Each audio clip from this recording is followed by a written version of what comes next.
Buongiorno a tutti. Ho deciso di fare questo mio ultimo video da sindaco per ringraziare tutti coloro che mi hanno assistito in questi anni. Vorrei iniziare naturalmente dalla mia famiglia, da mia moglie, dai miei genitori, dalla mia famiglia allargata che mi è sempre stata vicina in questi anni. Ringrazio poi la mia squadra politica. Non è facile amministrare un territorio e la mia squadra politica è riuscita sempre e comunque a svolgere il suo ruolo per cercare di risolvere i problemi della nostra comunità. Ringrazio tutti i dipendenti, non solo del comune ma anche dell'INPAB. Lo dico sempre, senza di voi nulla sarebbe possibile, per qualsiasi amministrazione. Ringrazio poi tutte le istituzioni con cui ho avuto rapporti, mi sono interfacciato in questi anni, a partire dai sindaci, con cui ho un bellissimo rapporto, ma poi con tutte le istituzioni che comunque sia ho incontrato nel mio percorso.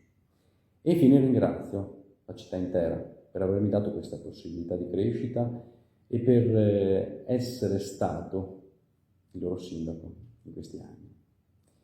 Oramai sono sindaco da più di 10 anni, dal ballottaggio del maggio del 2011, e sono stati anni non semplici.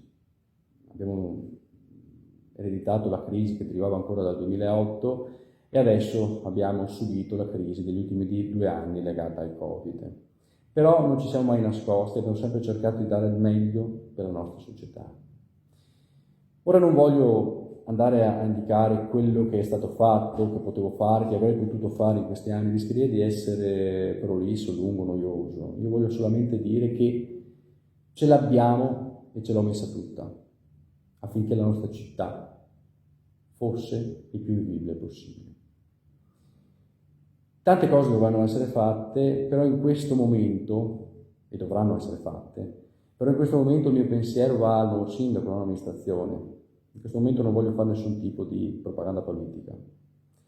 Il mio saluto è proprio un saluto da sindaco nell'interesse della comunità, quindi a prescindere da chi sarà e da chi gestirà il nostro comune, io gli auguro al sindaco e all'amministrazione un grandissimo in bocca al lupo, come si dice in queste circostanze, e un buon lavoro, un buon percorso, perché i cittadini e la nostra città hanno bisogno di un'amministrazione che possa gestire il bene pubblico comune. E infine io vi ringrazio, non dirò tante altre cose perché altrimenti rischio di commuovermi.